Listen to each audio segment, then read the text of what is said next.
everyone, and welcome to Dryer Days Art Studio. I'm Catherine, and I'm so happy to have you here today.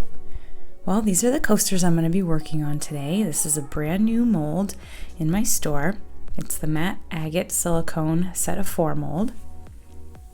And I wanted to do a really nice textured set of coasters. I haven't used the texture in a while, and I wanted to see how these different pastes would work.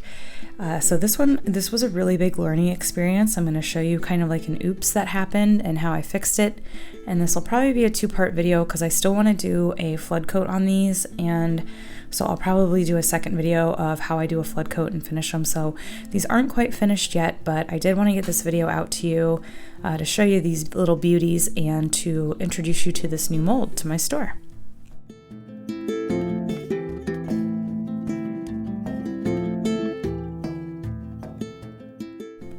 Here is the matte agate silicone mold. So as you can see, you have a set of 4 right on this one mat.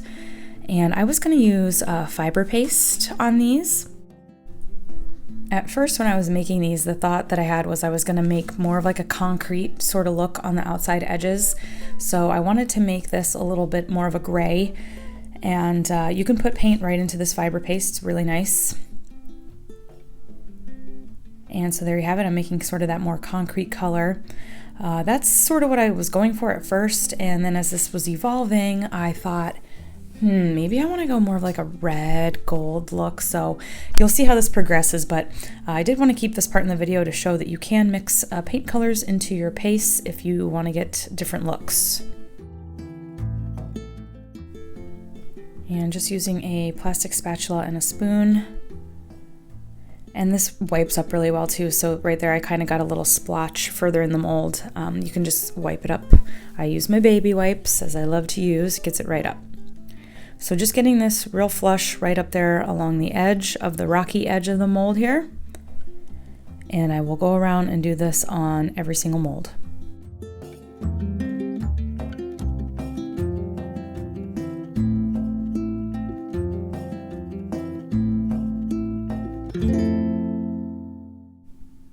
Okay, so here we have the fiber paste all down, looking beautiful and rocky, right where I want it.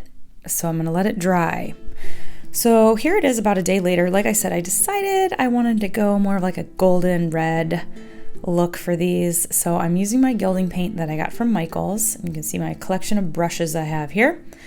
And I will just make sure that this is nice and shaken. I'm all set and ready to go. And I'm just going to paint directly onto the fiber paste here that is dry.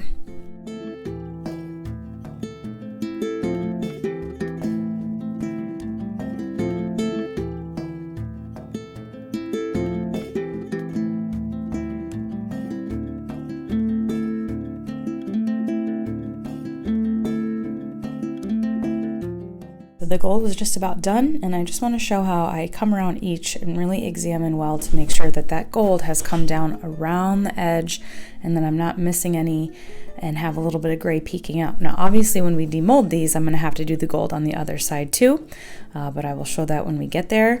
So I'm just really going around making sure I have nice full coverage here.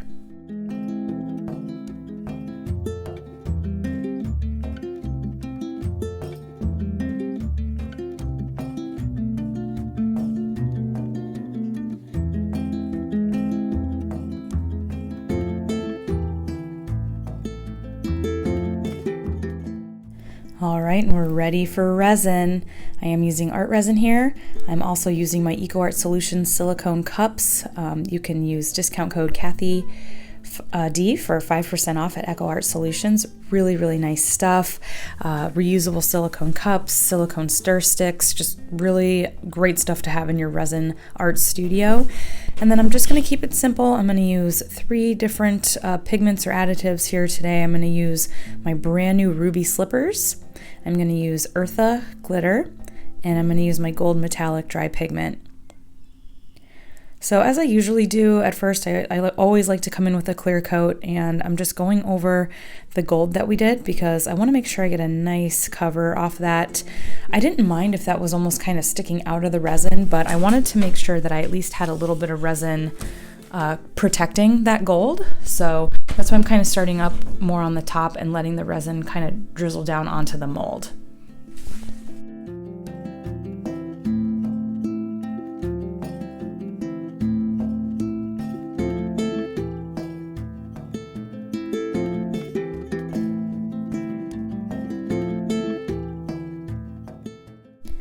Coming in first here with the Ruby Slippers pigment. Such a pretty deep red pigment. With having all 4 of these on one mat, you'll see I can just continually come right over the mat, see, and just go right over the little barrier there. I really like that about the mats because I don't have to break the rhythm. I can keep that nice consistent way all the way around, and it keeps the coasters looking really consistent because it doesn't matter if I spill it over those spots because they're all connected and it just peels right off anyway, so it's not a big deal. But I run into that sometimes with my 4, all separate coasters. It's like you kind of have to break the rhythm that you have going to get between each coaster to each coaster. And I like on this mat, you don't have to do that. That was my gold metallic dry pigment there. I'm going to add a little bit more Ruby Slippers.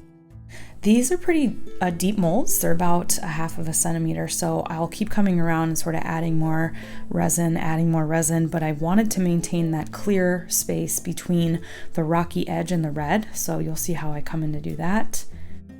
I'm going to add some clear here just to give a little bit of dimension and marrying these pigments together. I realize my hair is becoming a permanent fixture in these videos.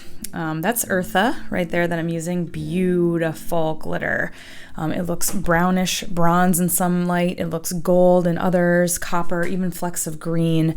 It is really a gorgeous, gorgeous glitter. And that's Eartha from my store. But the funny thing about actually the hairpiece, I'm wearing a hairpiece in this. It's kind of like a joke with one of my neighbors, and we were going for our coronavirus walk where we stand like 6 feet away from each other, and I thought it would be funny to wear this hairpiece, and it made her laugh, and I came in and completely forgot to take it off, and now it's featured in the video. So these are trying times for everybody, and yeah, so that's my hairpiece just making its appearance in here.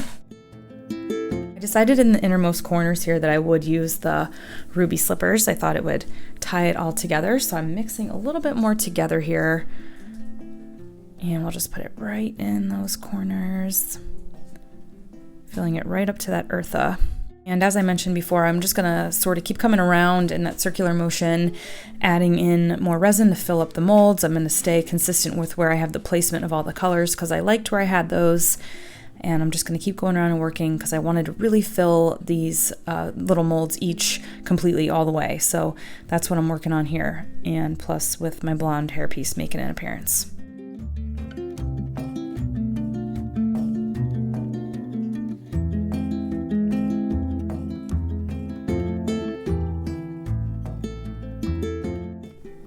I love adding just clear resin to certain areas. You can see the effects that you get, and you can also see how it will move other resin. So again, I knew that I wanted to have that clear space between the red and the gold rocky areas, but the more and more resin you keep adding in, it's getting closer and closer to those rocky areas. So I will actually use the clear resin to kind of push it back away. I'll show you that here in a second. But I did want to break up these colors a little bit, marry them together a little, and pop a few bubbles. So I am using my heat gun on the low heat setting. As you can see, it's not blowing it around a whole lot. I had someone ask me if you can use a hair dryer. It doesn't really get hot enough, in my opinion, to pop the bubbles. And then plus with a hair dryer, you're getting so much air blowing that you can kick up dust. You can get fibers into the resin, which is like the last thing any of us want. So I stick with the heat gun. You can get one for 20 bucks. I have one in my Amazon store. Everything that I use you can find linked below. And there you can see just adding that clear where I wanted to maintain the clear and how it's actually pushing that resin back in. Isn't that so cool? You can like see how that's happening and giving almost kind of a bloom effect. It's really pretty. I was just watching this, loving how these were coming together. I was really loving the colors and how everything was working together. And I'll just kind of keep working that clear around, making sure all my rocky edges are covered and that these are totally filled. And I will let this cure I let this one sit for about 48 hours, and then I came in to peel them out because I wanted to see how they were doing. So I'll continue filling here, and then we'll show you my little mishap of when I peeled these out.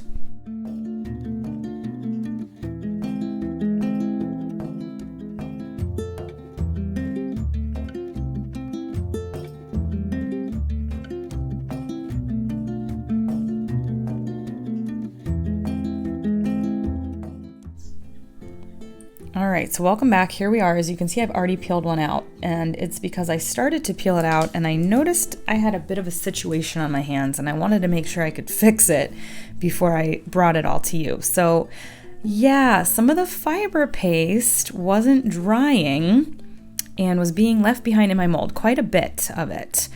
So what I did was, you can see here, I was able to fix it and the mold still looks great. So I'm going to show you what I did. I came through with a stick and I scooped out what I could and reapplied it to the silicone coaster, the coasters here. And what actually kind of worked with this was it was pretty flat, you know, on that edge when I pulled it out, and now adding the fiber paste on manually here, I was able to achieve getting even more of a rockier look than I would have if they had completely hardened inside the mold. So I'm gonna go around and do this. It was a little time consuming, but also kind of relaxing. And what else am I doing right now, right? So I came around just very gently, following the line, blending it in with the rest, and I will show you here how I clean it up. Once I had gotten all of the fiber paste I was gonna get out of there, came around with the handy dandy baby wipes. I'm telling you guys, I mean, I never knew what magical instruments these were until I had kids, and I feel like that was a lot of time wasted that I could have been using these wipes.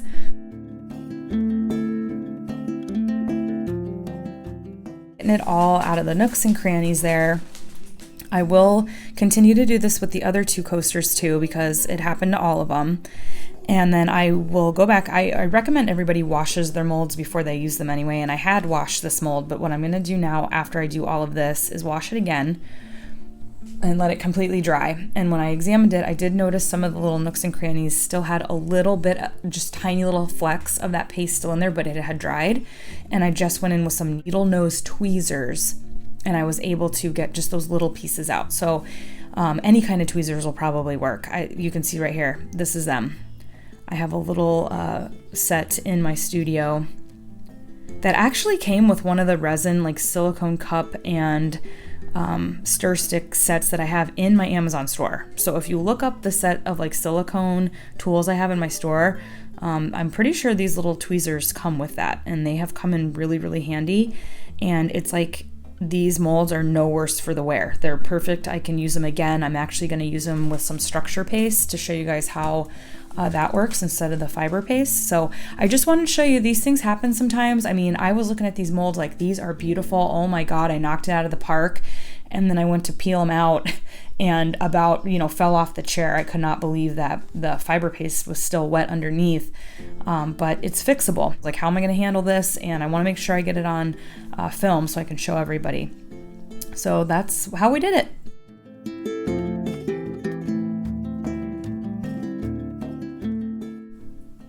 And now, as I mentioned before, I'm going to go in and cover the rest of what was gray with that gold gilding paint.